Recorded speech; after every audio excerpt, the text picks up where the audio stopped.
നമസ്കാരം. രാഹുൽ മാങ്കൂട്ടത്തിൽ MLA 3 ദിവസത്തേക്ക് police കസ്റ്റഡിയിൽ കോടതി വിട്ടിരിക്കുകയാണ്. രാഹുൽ മാങ്കൂട്ടത്തിലുമായി ബന്ധപ്പെട്ട മൂന്നാമത്തെ പീഡന കേസിലാണ് ഇപ്പോൾ കോടതി ഇത്തരത്തിലുള്ളൊരു നടപടി സ്വീകരിച്ചിരിക്കുന്നത്. CPMനെ മുഖ്യമന്ത്രി പിണറായി വിജയനെ സംബന്ധിച്ചിടത്തോളം സ്വർണ്ണക്കൊള്ളയിൽ നിന്ന് തൽക്കാലത്തേക്ക് രക്ഷപ്പെടുക, തങ്ങൾക്ക് എക്കാലത്തേക്കും ഭീഷണിയായി മാറിയ രാഹുൽ മാങ്കൂട്ടത്തിലിനെ ഒരു പാഠം പഠിപ്പിക്കുക അല്ലെങ്കിൽ ഒതുക്കുക തുടങ്ങിയ ലക്ഷ്യത്തിൻ്റെ കൂടി ഭാഗമായിട്ടാണ് ഈ ഒരു മൂന്നാമത്തെ കേസ് കൂടി ഇപ്പോൾ ഉണ്ടായിരിക്കുന്നത് എന്ന് വേണം സ്വാഭാവികമായും നമ്മൾ ചിന്തിക്കാൻ. മാത്രവുമല്ല, രാഹുൽ മാങ്കൂട്ടത്തിലെ ആശുപത്രിയിലും കോടതിയിലൊക്കെ എത്തിക്കുമ്പോൾ അവിടെ തിങ്ങിക്കൂടി കൂക്ക് വിളിക്കുകയും കയ്യേറ്റം ചെയ്യാൻ ശ്രമിക്കുകയൊക്കെ ചെയ്യുന്നത് രാഹുൽ മാങ്കൂട്ടത്തിലിനെ എങ്ങനെയും രാഷ്ട്രീയപരമായി ഇല്ലാതാക്കുക എന്നുള്ള CPMൻ്റെ പ്രഖ്യാപിത നയത്തിൻ്റെ ഭാഗമായിട്ട് തന്നെയാണ് എന്ന് വേണം കരുതാൻ.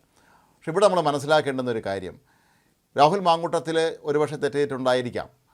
അത് തെളിയിക്കേണ്ടത് കോടതിയിലാണ്. കോടതിയാണ് ഇയാൾ കുറ്റക്കാരനാണോ അല്ലയോ എന്ന് പറയേണ്ടത്.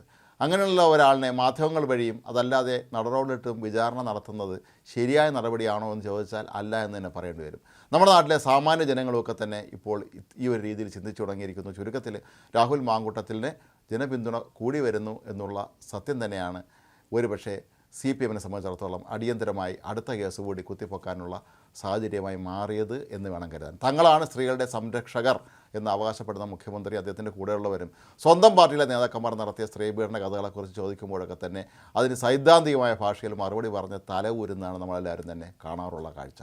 ശബരിമല സ്വർണ്ണക്കൊള്ളയിൽ പ്രതിയായി ജയിലിൽ കിടക്കുന്ന പത്മകുമാറിനെ ഇനിയും പാർട്ടി ജില്ലാ കമ്മിറ്റിയിൽ നിന്ന് പുറത്താക്കാൻ പോലും തയ്യാറാകാത്ത CPMാണ് ഇപ്പോൾ രാഹുൽ മാങ്കൂട്ടത്തിനെതിരെ ഇത്തരത്തിലുള്ള വിമർശനമായി രംഗത്ത് എത്തിയിട്ടുള്ളത്.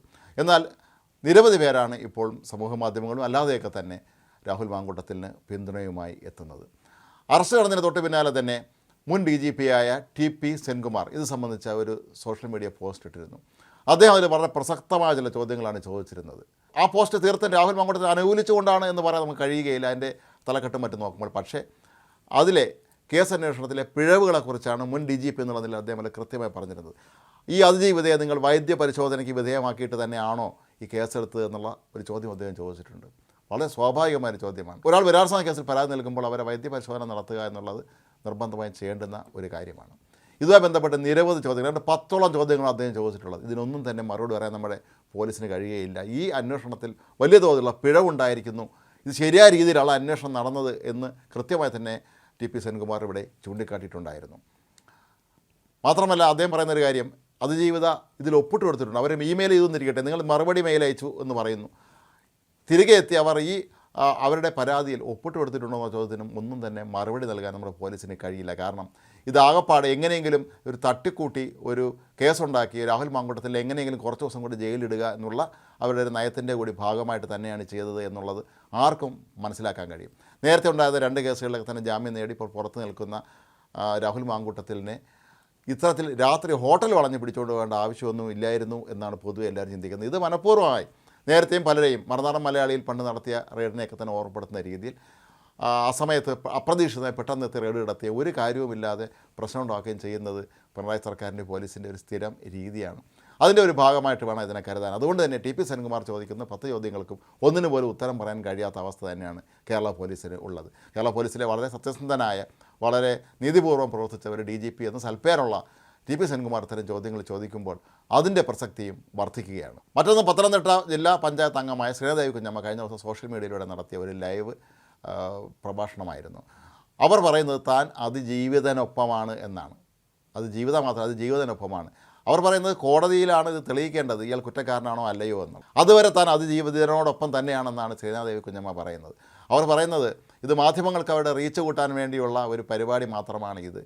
അങ്ങനെ ചെയ്യുന്ന ഈ മാധ്യമങ്ങൾ സ്വന്തം സ്ഥാപനത്തിൽ നടക്കുന്ന കാര്യങ്ങളെക്കുറിച്ച് ഇവർ അന്വേഷിക്കാറുണ്ട്. നമുക്കറിയാം, നമ്മുടെ നാട്ടിലെ പല മാധ്യമ സ്ഥാപനങ്ങളിൽ നടക്കുന്ന ജീവനക്കാരോട് കാണിക്കുന്നത് അല്ലെങ്കിൽ അവിടെ സ്ത്രീകളോട് പലപ്പോഴും കാണിക്കാറുണ്ടായിട്ടുള്ള സംഭവങ്ങളൊക്കെ തന്നെ ആയിരിക്കും അവർ ഒരു ഉദ്ദേശിച്ചത്. അതെല്ലാം മറന്നുകൊണ്ട് ഒരാളിൻ്റെ പുറകെ ഇങ്ങനെ നടന്ന് അയാളെ നിരന്തരമായി ഉപദ്രവിക്കുന്നത് ശരിയായ രീതിയല്ല എന്ന് തന്നെയാണ് ശ്രീദേവി കുഞ്ഞമ്മ ഈ ഒരു പ്രഭാഷണത്തിലൂടെ വ്യക്തമാക്കിയിട്ടുള്ളത്.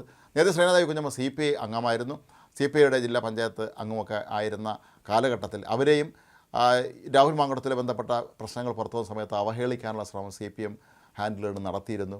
പക്ഷേ അതിൻ്റെയൊക്കെ സ്വാഭാവികമായ ഒരു പരിണാമമായി ഇപ്പോൾ കൃത്യമായി തന്നെ നിലപാട് വ്യക്തമായിക്കൊണ്ടാണ് ശ്രീദേവി കുഞ്ഞമ്മയും രംഗത്തെത്തിയിരിക്കുന്നത്. അവർ പറയുന്നത് വളരെ പ്രസക്തമായ കാര്യങ്ങൾ തന്നെയാണ്. ഞാൻ അതിജീവിതത്തിനൊപ്പമാണ്, സത്യത്തിനൊപ്പമാണ് എന്നാണ് ശ്രീദേവി കുഞ്ഞമ്മ പറയുന്നത്. അത് ശരിയാണ്. കാരണം സത്യമേ അന്തിമമായി എപ്പോഴും വിജയിക്കുകയുള്ളൂ.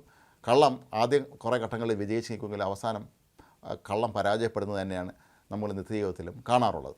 മറ്റൊന്ന് സമൂഹ മാധ്യമങ്ങളിൽ ശ്രദ്ധേയമാർന്ന ആകാശ് താഴ്ശ്ശേരി എന്ന് പറയുന്ന ഒരാളിൻ്റെ കുറിപ്പാണ്. ആകാശം വളരെ കൃത്യമായി പറയുന്നുണ്ട് ഇതൊക്കെ തന്നെ ഒരാളിനെ കരുതി കൂട്ടി ആക്രമിക്കാൻ നടത്തുന്ന ഗൂഢശ്രമങ്ങളുടെ ഭാഗമായിട്ട് തന്നെയാണ് ഇത് നടന്നത് എന്നാണ്. ആകാശ് പറയുന്നതിന് തുടക്കം കുറിച്ചത് വടകര ലോക്സഭാ തിരഞ്ഞെടുപ്പ് തൊട്ടാണെന്നാണ്. ശൈലജ ടീച്ചർ തോക്കുമെന്നുള്ള കാര്യം സ്വപ്നത്തിൽ പോലും CPM കരുതിയിരുന്നില്ല. കേരളത്തിൻ്റെ അമ്മ എന്നൊക്കെ പറഞ്ഞ് കൊട്ടിഘോഷിച്ച് കേരളത്തിൻ്റെ മുൻനിരയിൽ നിർത്തിയ ശൈലജ ടീച്ചർ ഷാഫി പറമ്പലിനോട് ദയനീയമായി പരാജയപ്പെട്ട നിമിഷം മുതൽ തുടങ്ങിയതാണ് ഷാഫി പറമ്പലിനോടും ഒപ്പം നിന്ന രാഹുൽ മാങ്കുട്ടത്തിനോടുമുള്ള CPMൻ്റെ വിരോധമെന്നും അതിൻ്റെ തുടർച്ചയായിട്ടാണ് ഇത്തരത്തിലുള്ള ഈ പീഡനങ്ങളൊക്കെ നടന്നത് എന്നുമാണ് അദ്ദേഹം ചൂണ്ടിക്കാട്ടുന്നത്. ഏതായാലും ഒരു കാര്യം ഉറപ്പാണ്, രാഹുൽ മാങ്കുട്ടത്തിലിനെ ഇവർ കൂടുതൽ ഉപദ്രവിക്കാൻ ശ്രമിക്കുന്നതോളം രാഹുൽ കൂടുതൽ ജനകീയനായി മാറുന്ന കാഴ്ചയാണ് നമ്മൾ കാണുന്നത്. നേരത്തെ രാഹുൽ പാലക്കാട്ട് ഒരു ദീർഘകാലത്തെ ഒളിവ് ജീവിതത്തിന് ശേഷം എത്തിയപ്പോൾ കണ്ട കാഴ്ച നമുക്കെല്ലാവർക്കും ഓർമ്മയുള്ളതാണ്. ജനങ്ങൾ എത്ര ആദരവോടെ സ്നേഹത്തോടെയാണ്, അല്ലെങ്കിൽ സ്ത്രീകൾ ഉൾപ്പെടെയുള്ളവർ എത്ര സ്നേഹത്തോടെയാണ് ആ ചെറുപ്പക്കാരനെ സ്വീകരിക്കുന്നത് എന്ന്. ഒരുപക്ഷെ തൻ്റെ നിലപാടുകളിൽ തീവ്രത കൂടിപ്പോയത് തന്നെ ആകാം ഒരുപക്ഷെ രാഹുലിൻ്റെ വിനയായി മാറിയതെന്ന് വേണം കരുതാൻ. കാരണം മുഖ്യമന്ത്രിയെയും കൂടെയുള്ളവർക്ക് വിമർശിക്കുന്ന കാര്യത്തിലൊന്നും അദ്ദേഹത്തിൻ്റെ അതിശക്തമായ ഭാഷയിലാണ് പറയുമായിരുന്നത്.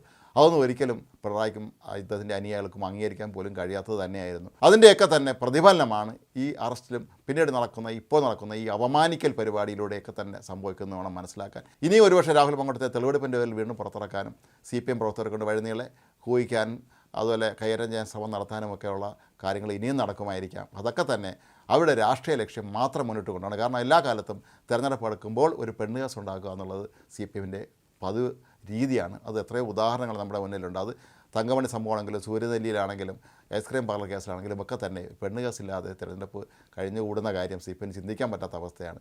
അതിൻ്റെ സ്വാഭാവികമായ ഒരു ഇരയായി മാറുകയായിരുന്നു രാഹുൽ മാങ്കൂട്ടത്തിൽ എന്ന് വേണം പറയാൻ.